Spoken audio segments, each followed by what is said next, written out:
Soy Fernando Díaz Villanueva, hoy es 7 de enero de 2018 y esto es La Contracrónica.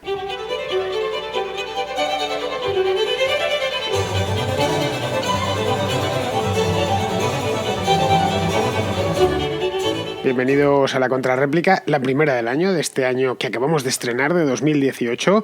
Este, como bien sabéis, es el programa dedicado a vosotros al 100%, es en el que podéis dar rienda suelta a todas vuestras preguntas, vuestras dudas, vuestras inquietudes y vuestras reflexiones, que también las hay, y por regla general suelen ser muy interesantes.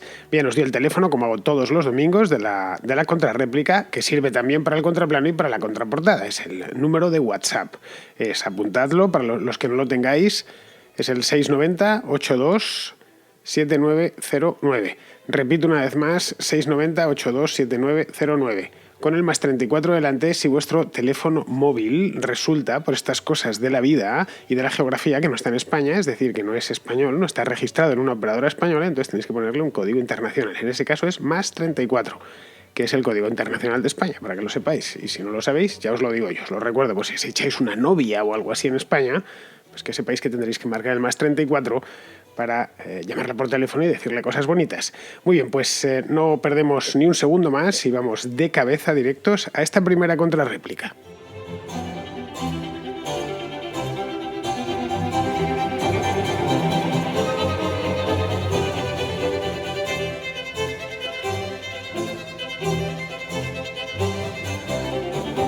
Vamos a empezar con Fuad, que es un oyente de Barcelona, que tiene un comentario sobre la economía china. Acabo de escuchar tu contracrónica de la economía china como tigre de papel y bueno, si bien en general estoy de acuerdo contigo, voy a hacer un poco de abogado del diablo y preguntarte si tu asunción de que al comparar PIB por cápita con PIB disponible, que pasa a ser la mitad, tú te preguntas si eso no será que la economía china no es tan fuerte como se dice que es. Mi pregunta es, ¿y si esa no fuera la pregunta pertinente, sino, ¿y si la economía china está en manos del Estado y por lo tanto no llega al ciudadano? Estoy de acuerdo en que es malo igual, pero el PIB per cápita sí que sería sólido, pero sería la empresa estatal, el Estado como empresa, el que tendría esa riqueza y no digamos, sus trabajadores, que es el pueblo, en ese sentido. Bueno, Fuad, es que el sistema chino, a pesar de las reformas intensivas al que ha sido sometido, porque el sistema sigue siendo oficialmente el mismo, es decir, China sigue teniendo el mismo régimen político que en 1950 o 1960, sigue siendo una república popular, no ha cambiado la bandera ni nada parecido. En principio, si volviese Mao a la vida, su primera impresión sería que no ha cambiado nada en el país si no le sacan a la calle, por supuesto, pero él vería que está todo como él lo dejó en 1976. Ha cambiado muchísimas cosas, se ha reformado muchísimas cosas, es otro país distinto al de hace 40 años, pero sigue siendo un país extremadamente extractivo, en el sentido de aquel libro famoso de ¿Por qué triunfan los países? La minoría extractiva, en este caso, en China, pues tiene un nombre que todos conocemos, es el Partido Comunista de China, que es el que manda, partido único, es un régimen de partido único en el que no hay posibilidades de abrir otro partido ni nada similar, un partido que maneja el poder o detenta el poder absoluto. Nada más. A través de él pasa todo, cualquier cosa que se haga en China, o mejor dicho, a través de las familias políticas que cooptan el partido en cada momento.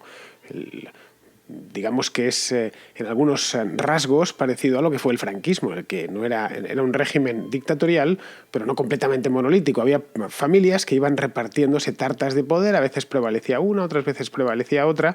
Pues en China pasa algo similar y el Estado es fortísimo. No te puedo decir ahora mismo, porque no dispongo del dato, pero sí recuerdo que hará 4 o 5 años, algo así como un tercio de las empresas en China eran públicas, ya del Estado central o ya de las provincias, empresas provinciales. Estamos hablando de una cantidad importante. Imagínate que en España un tercio, un 30 o un 35% de las empresas, de la actividad de las empresas, la actividad empresarial fuese estatal, es decir, perteneciese a las comunidades autónomas o perteneciese a las diputaciones o al Estado central. Son, como bien sabemos, firmas muy endeudadas, ya lo he tratado aquí en alguna ocasión en la Contracrónica, que muchas veces se trata de simples zombies, las famosas empresas zombies chinas, sostenidas las más de las veces con parihuelas por parte del Estado o de las provincias. Esa es la realidad. Desde hace un tiempo me consta, y me consta porque lo he leído, pues que tenga ningún contacto especial con el gobierno chino, vamos, me lo han contado, lo he hablado en alguna ocasión y lo he leído, están tratando en Pekín de llevar a cabo una reforma integral, aunque sea solo para limpiar el tejido societario de todas estas empresas o de una parte de estas empresas zombie. Lo que yo no sé es hasta dónde habrán llegado, hasta dónde están dispuestos a llegar, mejor dicho. Es decir, que es, y con esto ya queda resumido todo, es una economía muy estatalizada. Sobre este tema tengo otra llamada de Javier. Entraron estas dos llamadas prácticamente a la vez a raíz de aquel programa que hice sobre China. Vamos a escucharle, que él tiene algunas cosillas interesantes que contarnos. Cuando hablamos de China, debemos tener claro si nos referimos al gobierno o al conjunto de sus ciudadanos. Digo esto porque el crecimiento de este país se debe al trabajo duro, ahorro e inversión de millones de individuos. El mérito del gobierno es no haberse pasado con los impuestos y no pretender transformar la sociedad como en época de Mao. De todas formas, el crecimiento económico es lo normal en Asia Oriental, con la excepción obvia de Corea del Norte por motivos sobradamente conocidos. Tenemos el caso de Taiwán, que en los años 70 era muy pobre y ahora es un país igual de bueno que España. La economía china no va tan bien como la pintan. Tiene un nivel de deuda inasumible, una corrupción inaceptable y unas diferencias interregionales verdaderamente disparatadas. El problema, de todas formas, yo creo que no está en si es un sistema de partido único o una democracia liberal. Yo creo que un sistema multipartidista en China sería todavía peor. ¿Por qué? Porque el problema no está en su sistema político, sino en el tamaño del Estado y el exceso de centralización. Nunca en la historia de China hubo un Estado tan gigantesco, nunca. De hecho, lo que nos demuestra la historia de China es que aquellas épocas de descentralización son las más prósperas. Las ciudades que tienen mayor autonomía, por ejemplo, Xiamen o Shanghái, van mucho mejor. Por eso yo creo que el gobierno de Xi Jinping, muy a su pesar, se va a tener que plantear el tema de que igual conviene descentralizar el Estado chino, porque si no se hace habrá problemas muy serios. Aquí Javier toca tres temas importantes. Por un lado, la deuda de la economía china, que Javier la denomina inasumible, creo que ha dicho, es decir, no sé si impagable, pero es una deuda altísima. Parece increíble que tenga deuda. Mucha gente cuando se lo dices, no, deuda, China está muy endeudado. ¿Cómo que está endeudado? Si no hace más que vendernos cosas. Sí, pues que ha gastado muchísimo. Es decir, está construyendo trenes de alta velocidad, se han metido en un programa espacial ambiciosísimo. Los chinos, no es una cosa que suele salir en la tele, pero están enviando hombres al espacio, están creo que construyendo una estación espacial. Ellos no están dentro del consorcio ese de la Estación Espacial Internacional, que están norteamericanos, europeos y japoneses. Está al margen y creo que están construyendo una, han gastado mucho dinero, han construido un país entero prácticamente de la nada. Entonces, eso ha hecho que les han visto obligados a endeudarse, porque prácticamente todo, empezando por el propio talento, desde el origen tuvieron que importarlo. Y la tecnología sale bastante más cara, importar tecnología, que importar juguetes de plástico, esos que regalan a los niños con la hamburguesa en el Burger King, todos están hechos made in China, sí, pero no es tampoco producto de alto valor añadido, carísimo, es decir, que se importan por contenedores. Eso por un lado, el tema de la deuda, por otro es la corrupción, que también lo comentaba Javier, y por último, las 2 o 3 Chinas que hay. Hay un buen libro que se llama El año del gallo, que está publicado, pues os voy a decirlo, voy a buscar porque tengo el ordenador delante, y es un libro que se publicó hace ya unos, 10 años puede ser, no recuerdo muy bien, El año del gallo. Este es un libro, a ver, que es que no lo voy a encontrar, lo publicó, eso sí lo recuerdo perfectamente, la editorial Gota a Gota. A ver, lo tengo aquí delante. Vamos a ver si efectivamente es del año 2006, es más tiempo del que yo había pensado. Esto publicado 2007. El autor es Guy Sorman, que es un autor francés. Bueno, este libro lo leí en su momento y me gustó mucho. Ya veis, hace más de 10 años. Es un un libro sobre cómo China, la China que vemos a través de la televisión, del colorín, los rascacielos de Shanghái, etcétera, no es del todo el retrato de la China real, que hay mucha más China, un país gigantesco, inmenso, de los más grandes del mundo, hiperpoblado, como todos sabemos. Entonces tendemos a mirar solo una parte, esas torres, el tren de levitación magnética, ese que va del aeropuerto de Shanghái a la ciudad, todas estas cosas, y hay muchas más chinas. Y por último, yo añadiría una más, que no ha metido Javier aquí, y es el de las dificultades demográficas con las que se va a encontrar China en aproximadamente 20 años, 20, 30 años como mucho. La política de hijo único, como todo el mundo sabía, desde que se empezó a aplicar en los años 70, pues tiene sus consecuencias. Y es que con un hijo único te estás dando patadas a la tasa de reposición, que son 2 hijos, 2,1 hijos por mujer. En este caso estaban, y bueno, les va a estallar inevitablemente, poniendo una bomba de relojería en el futuro y haciéndolo por decreto, además. En Europa también estamos por debajo de los 2,1 hijos por mujer, pero al menos no ha sido por una obligación del gobierno. Es porque los españoles o los italianos o los alemanes han dejado de tener hijos. Es otra razón distinta, el problema es el mismo, pero no se puede señalar con el dedo a nadie. En este caso sí se puede señalar al gobierno chino, al gobierno del Partido Comunista de China. Es cierto que la abandonaron hace muy poco, creo que hace un par de años, pero aún así no pueden tener más de 2. Más de 2 hijos es lo máximo. Bien, se calcula que para el año 2050, falta mucho, no falta tanto, estamos en 2018 ya, en China habrá unos 500 millones de jubilados. Es decir, de chinos por encima de los 65 años o en edad de jubilación. Algunos habrán ahorrado para esa jubilación y no tendrán problemas en ella, habrán ahorrado, entiendo, en moneda fuerte, y otros, pues, o la mayor parte yo creo, dependerán de los jóvenes del momento, que serán muchos menos. Es decir, va a haber unas tensiones demográficas importantes en un país que no es Europa, ni culturalmente, ni políticamente, ni a nivel institucional. En fin, no se pueden hacer previsiones, pero la amenaza está ahí. Respecto a lo que comenta Javier sobre la descentralización, pues me parece una gran idea, a mí siempre me lo parece. Todo lo que sea descentralizar el poder en China, en la Conchinchina o en la misma España, que es donde por lo menos estoy yo, no sé si estará Javier por aquí, desde luego siempre que llama y nos comenta algo, debe de vivir por el oriente o ir mucho por allí porque entiende mucho de esta región del mundo. Para empezar, podrían respetar los usos horarios de China. China, aunque es un país inmenso, es un país, si miráis en un mapa veréis que es más ancho que alto, pero que por decisión política tiene un único horario, que es el de Pekín, la hora de Pekín. Eso fue una decisión de política, por supuesto, de Mao Zedong hace año 1950, cuando llegó al poder, porque antes de él había 5 usos diferentes. Es algo así como si en Estados Unidos, pues en Alaska, por ejemplo, que es la parte más, o en Hawái, que está en mitad del Océano Pacífico, tuviesen la hora de Washington por decreto, porque lo decidiese el gobierno. Aunque eso le supusiese pues que el amanecer fuese a las 11 de la mañana, una cosa así, es decir, irían totalmente a deshora. Pues eso es lo que sucede en China. Podrían empezar por ahí. No sería todo un detalle, un símbolo de por dónde iban a ir los tiros.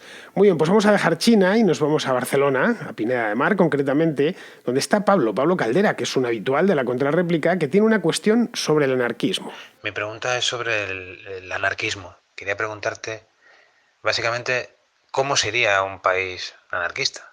¿Cómo viviría la gente? ¿Qué ofrece el anarquismo para la gente? Te lo pregunto porque aquí en Cataluña tenemos a esta gente de las CUP y yo tengo amigos que son buenas personas, que son trabajadores inteligentes, gente con estudio, que les vota y los defiende, pero nunca saben explicarme cómo sería un país gobernado por anarquistas. He leído algo, que sí mucha cultura, que sí igualdad, que sí la gente tiene que estudiar y tal, pero ¿cómo se gobernaría?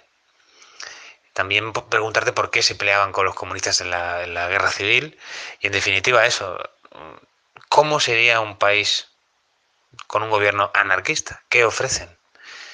Muchas gracias, como siempre. Un abrazo. Bueno, Pablo, es que anarquismos hay muchos. Esto me tienes que afinar un poco la pregunta. A ver, el anarquismo es una filosofía política con muchas escuelas de pensamiento. No sé, de memoria te hablo. Está el mutualismo, el anarcocomunismo, el anarcosindicalismo, el anarcocapitalismo, que es muy popular entre los liberales, no deja de ser una de las ramas del anarquismo. Al que tú te refieres, por lo que veo, es al de la CUP, el de las coordinadoras estas de Unidad Popular, o la Coordinadora de Unidad Popular de Cataluña. Pues por lo que sé de ellos, y he podido observarles, creo que tienden más o vendría a ser lo suyo, un anarcocomunismo blandito. Y eso en el mejor de los casos, en el caso de que lo sean, que no todos lo son, ¿eh? En la CUP hay socialistas, hay comunistas, todos son nacionalistas, eso sí, tanto los anarcocomunistas como los socialistas, todos son nacionalistas. Otra cosa es que a ellos les guste llamarse anarquistas, o por lo menos a los militantes de a pie, pues porque queda más molón y queda como más de moda. No, yo cómo voy a ser comunista, eso no, me está pasado de moda, mejor voy a ser anarquista, que total, como nunca se ha intentado, ni ha habido un Estado anarquista, bueno, no puede haber un Estado anarquista, sería imposible.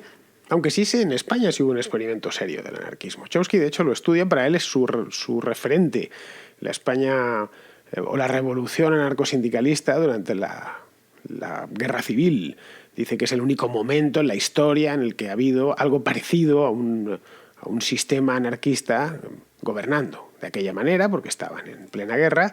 Pero vamos, fue un fracaso, lo digo por... No me voy a poner a hablar de él, no tengo tiempo, pero fue un fracaso absoluto. Allá donde se colectivizó todo, el propio Buenaventura Durruti viajó de Barcelona a Madrid, colectivizando por todo Aragón, ¿no? Haciendo unas salvajadas tremendas. Aparte de fusilar a todos los que ellos consideraban que eran enemigos del pueblo, que lo hacían sin pestañear, solo faltaba que estaban en plena guerra civil, y los del otro bando también lo hacían, a fin de cuentas, pues los resultados no fueron nada buenos. Si llegasen a gobernar las CUP, no creo... Tranquilo, Pablo, no creo que vayan a gobernar. Es decir, los catalanes tienen ciertas tendencias suicidas en política, como hemos tenido ocasión de ver a lo largo de los 2 últimos siglos, pero no tanto. Pero en el caso de que llegasen a gobernar, pues se les va la cabeza, ¿no? Y este año hay repetición de elecciones y la CUP sale con el 80% de los votos, pues yo creo que harían algo de estilo bolivariano. Por lo que les conozco, les he leído, les sigo y les escuchas hablar... y les conoces el who is who, el quién es quién dentro de ese partido.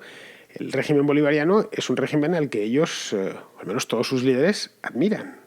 Ojo, y no lo ocultan, lo hacen bien a la vista y bien claro. Hace unos años, esto creo que fue en 2014 o en 2015, Antena 3, sí, fue Antena 3, sacó unos que se las habría pasado el CNI, esas imágenes, para desgastarles, supongo, el CNI o los servicios de inteligencia o Dios sabe quién, les habían pasado unas imágenes grabadas en Barajas con Ana Gabriel y unos cuantos más de la CUP que se iban a Caracas, a una reunión de no sé qué, en un avión venezolano, un avión del gobierno venezolano. Las pusieron por la tele para decir, bueno, para que luego no digan que no son bolivarianos. Y se lo preguntaron unos días después a Ana Gabriel, creo que fue en Madrid, la agarraron y es cierto que usted fue en un avión del gobierno venezolano hasta Caracas para reunirse no sé dónde y ir a tal evento. Y Ana Gabriel dijo, muy orgullosa, por supuesto que fuimos. Y iremos todas las veces que queramos porque Venezuela, la Venezuela de Maduro, la Venezuela bolivariana, nos gusta mucho. Era curioso porque en aquel entonces, ya a principios de 2015 por ahí, los de Podemos andaban escondiendo su pasado, ¿no? Y tratando de que no se les notase y se molestaban cada vez que les decías o alguien les decía que eran bolivarianos o que habían asesorado a Chávez. Bien, los de la CUP, en absoluto. Luego creo que la cosa iría por ahí. Y si va por ahí, pues te lo puedes imaginar. Es decir, socialismo pata negra con nacionalismo romántico, que en el caso de la CUP tiene todos los elementos, no hay más que ver su logotipo, que lleva los països catalans estos con todos los territorios irredentos. Es decir, banderas, expropiaciones, palo al disidente, inflación, escasez y pobreza. Ya está, el ciclo habitual.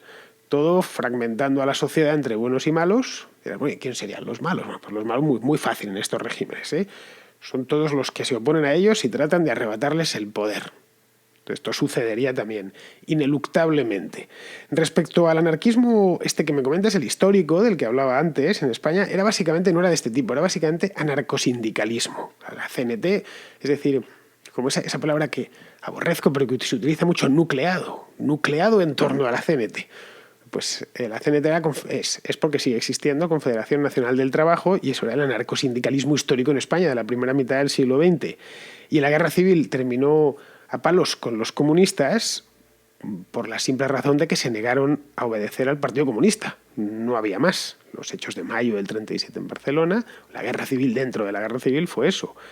Para aquel entonces, para mayo de 1937, en el lado republicano ya mandaba el PC.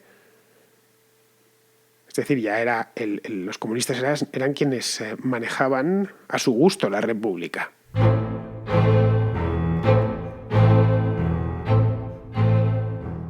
Y de Barcelona nos vamos a Ceuta y Melilla. No es porque no tengamos, o en este momento venga ningún oyente de Ceuta y Melilla, que ya me gustaría que alguno entrase. Sé que hay un oyente de Ceuta que ha dejado en alguna ocasión algún mensaje aquí en la contrarréplica. El que nos quiere hablar de Ceuta y Melilla es Miguel Ángel, un oyente de Málaga. Nos quiere contar lo siguiente. Quería hacerle un comentario en referencia a un audio de hace un par de días de usted, en el que nos hablaba de los cuponazos y conciertos vasco y navarro. Y no sé por qué razón a usted y a la gente de su cuerda, pues siempre se le olvida de mencionar dos pequeñas ciudades autónomas en el norte de África. ¿Qué ríase usted de la financiación de vascos y navarros en comparación con las ventajas fiscales de las que igual disfrutan esas dos ciudades autónomas? Le animo a que lo investigue, si no lo conoce nada, ya, que doy fe de que usted es una persona sabía. Posiblemente sepa de qué va todo eso. Pero ríase usted del cuponazo vasco y navarro, Ceuta y Melilla. Dele usted una vueltecita. Pues mira, Miguel Ángel, Ceuta y Melilla tienen un régimen fiscal especial, podríamos llamarlo, es algo diferente al del resto de España, eso es cierto, pero más por el hecho de estar en África, es decir, de la lejanía de la península, esa región periférica, una cosa así, que por otra cosa. Eso también le pasa a Canarias, no es solo Ceuta y Melilla. Pero vamos, la única diferencia estriba, su régimen especial se puede explicar muy rápidamente, pues se condensa en que no tienen IVA. Simplemente sin otro impuesto que se llama IPSI. No sé a qué responden esas siglas, pero sé que es de aproximadamente el 10%, mientras que el IVA es del 21%. En las Canarias tienen, como todos sabemos, porque claro, las Canarias vive muchísima más gente que en Ceuta y en Melilla, tienen el IGIC, que creo que es del 7%, el IGIC general por lo menos, si no lo han subido. Hay un escalado de IGICs, el mayor de todos, no sé a cuánto lleva, porque quizás sea del 20%, y después, dependiendo de los productos, pues el básico es del 7%. Luego, en este caso, hasta las Canarias tienen mejores condiciones que Ceuta y Melilla. Luego está el hecho de que son puertos francos. Es decir, que lo que se desembarque en sus muelles, en el puerto de Ceuta o en el puerto de Melilla, no paga aranceles, eso es un puerto franco. Ahora me diréis, bueno, pues eso es un chollo, porque significa que ¿por qué no concentran todas las importaciones españolas y luego lo reenvían, lo despachan a la península? Bueno, pues es simple, porque si las mercancías las reembarcan hacia la península o hacia cualquier punto de Europa, están sujetas al arancel comunitario. Eso no es una ventaja, por lo menos para lo que podría ser una ventaja, y es que sirviesen como un agujero, pero ya se encargaron cuando les concedieron lo de Puerto Franco, se encargaron de que eso no pudiese suceder. A mí, sinceramente, te lo digo, Miguel Ángel, tú dices del cuponazo y tal, me parece, primero no es un cuponazo, que puedas recaudar tus impuestos nunca es un cuponazo, es yo creo que un derecho básico que tiene cualquier comunidad, que es administrarse a sí misma. Y luego estos tampoco es que tengan ningún cuponazo. Canarias tiene condiciones mejores, Sí, vamos, en el caso del IGIC y del IPSI la diferencia creo que es de 3 puntos. Y en Canarias también hay puertos francos, y hasta en Canarias tienen una bandera, entre comillas, de conveniencia. Otro de las cosas pendientes que deberían hacer, y es hacer una bandera canaria en condiciones. Por eso los barcos españoles, casi todos, están abanderados en Santa Cruz de Tenerife o en Las Palmas de Gran Canaria. En Ceuta y Melilla ni siquiera tienen eso. Si yo fuese ceutí o melillense, estaría pidiendo, pero a gritos, a diario, que eso se convirtiese en algo parecido a las islas del Canal. Son estas dos islitas que hay, Guernsey y Jersey, las islas anglo-normandas, también se conocen en castellano, que están enfrente de Normandía, están más cerca de Francia que del Reino Unido, pero que por cuestiones históricas siempre fueron parte del Reino Unido, y por lo demás en Jersey se habla inglés, no se habla francés. Fueron, de hecho, las dos únicas islas, la única parte del territorio británico que invadieron los nazis durante la Segunda Guerra Mundial porque las tenían delante de Normandía. El resto se quedaron con las ganas. Pero pues algo parecido a eso. ¿Sí? Conformar que Ceuta y Melilla conformasen una dependencia de la corona, como el caso de las Islas del Canal, que saliesen de la Unión Europea. Si tú llegas a la isla de Jersey y no estás en la Unión Europea, y que se dedicasen al negocio offshore, que es lo suyo, estando en el estrecho de Gibraltar. Pues de ser así, hoy lugares como Ceuta seríamos, estoy convencido, lo he dicho más de una ocasión, sería un emporio. Pero un emporio que no tendría nada que envidiar bueno, sería muchísimo más grande, más rico y más potente que Gibraltar, que lo tiene enfrente. Pues que no tendría nada que envidiar a otros lugares como Mónaco o Singapur, No, quizá no de tamaño de... Bueno, Mónaco no está muy poblado, pero Singapur sí, pero sí de renta y de cantidad de negocio que se hace allí. Y yo creo, Miguel Ángel, que no es así. Vamos, que aunque ni tú ni yo estemos en Ceuta ni en Melilla, yo he estado por lo menos en las dos y las conozco de primera mano y he podido caminar por sus calles y a la vista está que no es así.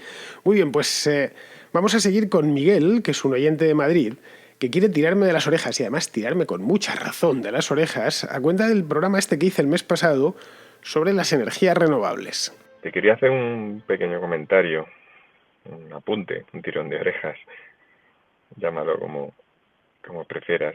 Simplemente acabo de escuchar el programa el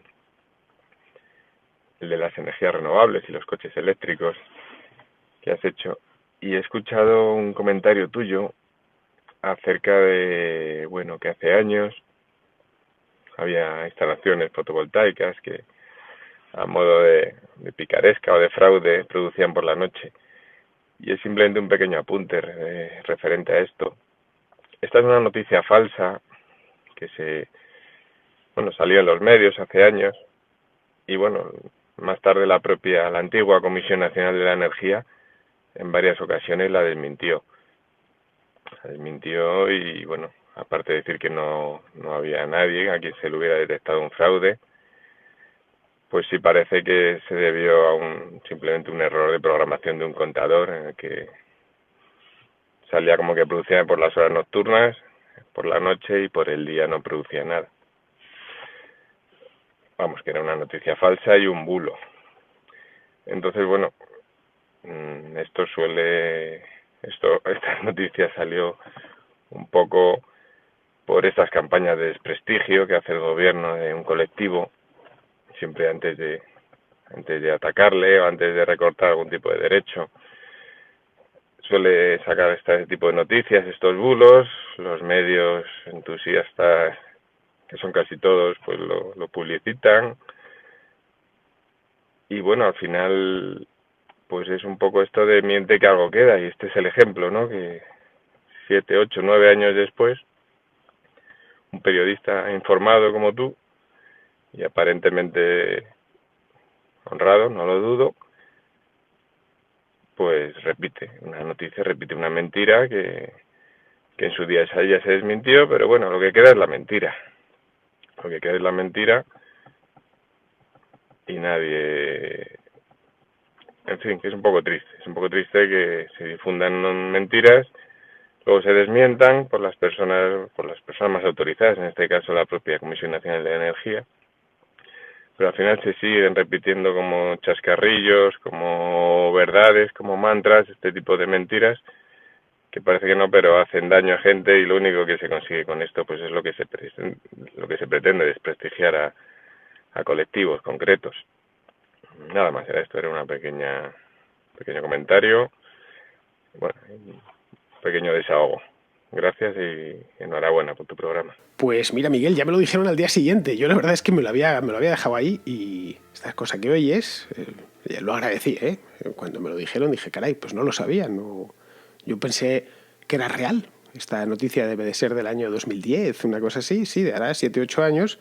Y fue un bulo que me tragué, pues como creo que nos tragamos todos. No le dimos más importancia y seguimos por ahí.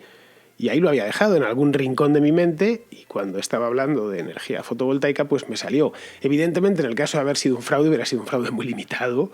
No, era más una anécdota que otra cosa, es decir, que no era un comportamiento normal, pero es que además, como bien nos cuentas, ni siquiera fue algo real. Fue un invento, Dios sabe de quién, quizá venía del gobierno, no tengo ni idea. El hecho es que estaba ahí, esto pasó a las agencias a los periódicos a todo el mundo y se te queda como un gusano en la cabeza y al final lo terminas diciendo.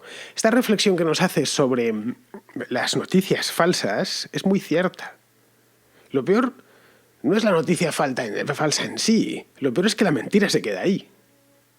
Y se convierte pues en una cuñadez como la que yo solté aquel día. Simplemente, pues eso tiene característica de cuñadez pura.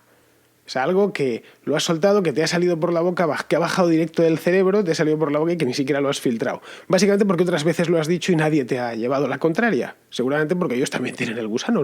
Que no es la primera vez que lo decía o que me lo decían a mí. Es un argumento que se suele utilizar como a modo de anécdota cuando se habla de energía fotovoltaica. De bueno, sí, es tal y además acordaos de aquella vez que encontraron este fraude. Bien, pues el fraude no existió. Pues muchísimas gracias, Miguel, por recordármelo. Por supuesto que después de esta jamás en la vida volveré a sacarlo. Y es más, cada vez que alguien en mi presencia diga eso, me lo diga, le diré, estás equivocado. Eso no sucedió y hasta la comisión, hasta el regulador tuvo que salir al paso a decir que era mentira. Lo que pasa es que, claro, una vez ha salido en 10.000 periódicos y una vez has instalado el meme, es muy difícil desinstalarlo. Ese es el gran riesgo, como os decía, de las noticias falsas. Muy bien, pues vamos a ir terminando. Vamos a terminar con Esteban, que es de Palma de Mallorca, y que quiere hacerme una pregunta así de estas directas, sobre escuelas económicas. Una pregunta concisa. Dentro de la escuela, bueno, de la rama de pensamiento liberal, digamos, liberal, libertario, ¿de qué lado te ves más cerca? ¿De la escuela austríaca, en plan Huerta del Soto o Mises, o más de la escuela de Chicago, o más tradicional, estilo La Calle?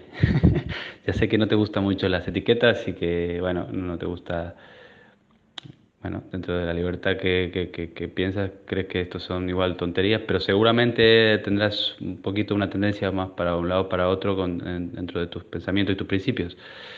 Nada, por curiosidad, para saber un poco tu opinión. Pues Esteban, yo aprendí economía con Jesús Huerta de Soto. Fue él quien me metió el veneno, me lo inyectó en las venas, hace ya más de 20 años.